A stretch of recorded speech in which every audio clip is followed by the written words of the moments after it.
Well, welcome to another vlog, and this time around I'm here in a beautiful woodland in County Wicklow. It's late afternoon and I'm here to photograph red squirrels. Now, red squirrels have a checkered history in Ireland. It's unknown before the last ice age whether they were present here. And the ice age itself shaped the land that is Ireland today, its mountains, its lakes and its valleys. Now, as the ice withdrew and slowly from 15,000 years ago to about 4,000 years ago, when the first settlers, farming settlers arrived, the country was transformed into an oasis of woodland with wonderful stands of oak trees throughout. Now, it's unclear how the red squirrel managed to cross the water between the United Kingdom and Ireland at that time, but it did nonetheless, and it spread and was quite prolific throughout the island given the habitat that was here. Now we fast forward to a very dark time in Irish history, the 17th century, and in the 17th century the squirrel population was decimated, not only by destruction of its habitat but also by hunting, and thousands upon thousands of red squirrel pelts were exported to the UK to feed what was then a fashionable accessory, a red squirrel fur. So into the 1800s, red squirrels became effectively extinct or very rare within the country. And the landowners at that time then realised what they were missing, and they wanted to bring the red squirrel back. Now, ironically, the deforestation of Ireland partially rebuilt London after the Great Fire of 1666. And some of the red squirrels that were brought back to Ireland to repopulate were bought on the streets of London, as red squirrels were sold as live animals then. So that's the early history of red squirrels in this country. The recent history of the red squirrel in Ireland starts in 1911, when the grey squirrel was introduced in Longford. The grey squirrel carried a disease, the parapox virus, harmless to itself, but once the red squirrel caught that virus, it died almost instantaneously. So as the grey squirrel spread throughout the land, the red squirrel became rarer and rarer. Now, the 1976 Wildlife Act prevented the hunting of red squirrels, and an unlikely saviour came in the form of a Pine Marten, a predator. Now, the grey squirrels are naive, it is taught, when it comes to the Pine Marten. And Pine Martens are taught to feed successfully on the grey squirrel. And as the Pine Marten, because of the 1976 Wildlife Act and also its protection, has spread throughout the land, grey squirrel populations have been reduced. And the red squirrel is once again starting to fill niches in these forests.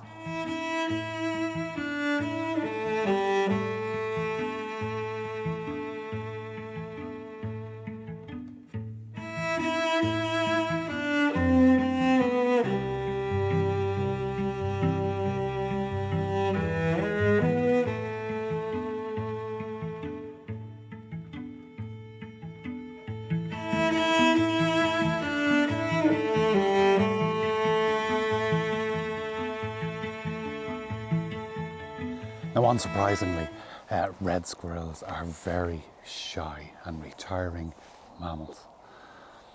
And it's difficult to get any kinds of photographs. And I know, going for walks over the years in many woodlands throughout Ireland, sightings of red squirrels would usually be of them retreating up a tree away from you. And then you'd hear that tuk-tuk call as they scold you from up on high. So, in scouting out a location for red squirrels, I have walked aimlessly through the woodland and just listened out for them. And in this wider area that I'm in now, I heard a single red squirrel. So I put out some food in quite a nice location here, quite a photogenic location with some light coming into the scene. The food I put out were shelled hazelnuts and also some peanuts as well, just in case there was a jay passing by that might drop in. Now I'd like to talk about two tools that I found invaluable of late with regards to wildlife photography. The first is a little trail cam, and this one's a very cheap one which I picked up on Amazon. I think it was €50 or so. It requires 8 batteries and an SD card, and effectively what you do is just strap it to a tree. And the footage I have got from this trail cam, I actually picked up 2 of them, has been nothing short of wonderful. And it was an absolute joy when I came back to the forest to pick up the SD cards from the trail cams, to take them home with great anticipation. And I don't know what I was expecting, but I found the red squirrel was indeed taking the food that I had left out. And I found that 6 hours before, a Pine Marten had visited the exact same location. I didn't see the Pine Marten take any of the nuts, but he passed through, and he did so on the next night, but hasn't done so in the last 3 to 4 nights. So the footage has been invaluable in letting me know exactly when the red squirrels are likely to feed. Now I've set up the hide, as you see, right behind me. So using a 400mm lens, it's just about the right length, focal length, to capture the red squirrels in this general area. And it's a nice clean area, and the types of images that I'm after are very clean images, with just the red squirrel, that lovely light against the still the unleafed woodland, deciduous woodland in the background here, and some lovely moss on the logs and pine cones on the ground scattered around. And the light's starting to fade here. It's late afternoon. I'm going to come back tomorrow morning. And red squirrels, their life cycle really starts at the very beginning of the year, when a number of males may chase a female, and that's when the breeding starts. They'll have about 2 litters in a year, 3 to 6 young. They live in a dray, which is about the size of a football, comprised of twigs and lined with moss for warmth on the inside. And only a week ago I saw a red squirrel clamber up the side of a tree with its mouth stuffed with mosses. Now the diet of red squirrels is chiefly comprised of pine seeds and pine cones. And if you see these cones scattered around the forest floor, and once they're very light, the seeds have been taken out, and you know a red squirrel has been about. So that's one indicator of red squirrel presence in an area.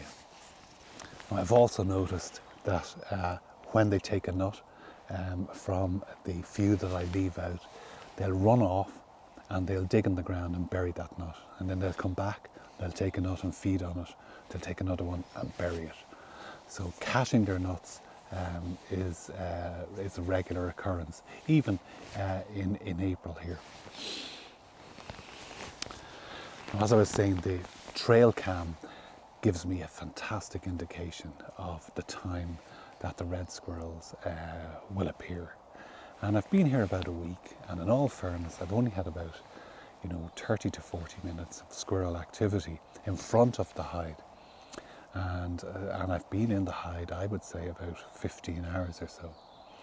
So as the time has progressed and I've got more feedback from the trail cam, I know I can target a particular time in the morning, and that's about between 8 and 10 o'clock. So I'm going to come back tomorrow morning about 7:30, about half an hour after sunrise, and quietly make my way at the back of these trees and pop into the hide and sit quietly for 3 or 4 hours, because I haven't got the photograph that I'm looking for as yet. And what I'm going to do in addition to that is to place a few nuts only in the area that I want to photograph. Now that photograph is going to be taken with a 400mm lens at about 2.8. So most of the squirrel will be out of focus, and obviously I'll be focusing on the eye. And I want a very simple shot with just a light background, green foreground, all out of focus with the exception of the squirrel. So very simple shot. So join me tomorrow morning and we'll see if we get that shot in the bag.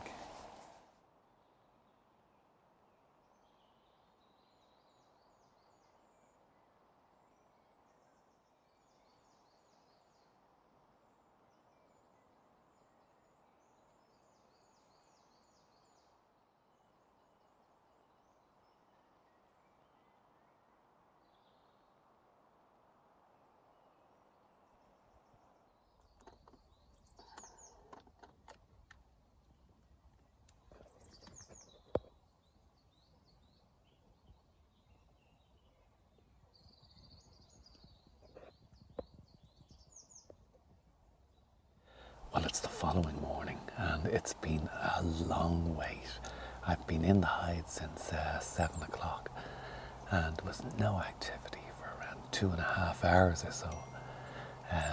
The red squirrel eventually showed up and became progressively bolder and less fearful of the hide and me in it, and cleared all of the shelled hazelnuts in the area that I wanted to photograph it in.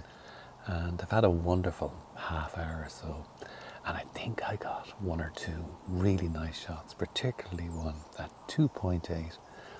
Beautiful bokeh, lovely light in the background, which was surprising because the sun, there's no clouds in the sky, so the sun was full on, but there's a few trees in the area, and thankfully one of the trees cast a shade on the area the squirrel was standing in. So that was a little bit of luck. Can't wait to get back home and have a look at those photographs, you know, particularly the ones where he's standing fully up and looking to the left or the right. So I'll get home, have a look at them, and there it is. I'm going to leave the vlog there for this time. So I really hope you've enjoyed the content and the red squirrels, and please subscribe to the channel if you enjoyed the content and give me an old thumbs up. So until next time, thanks very much for watching.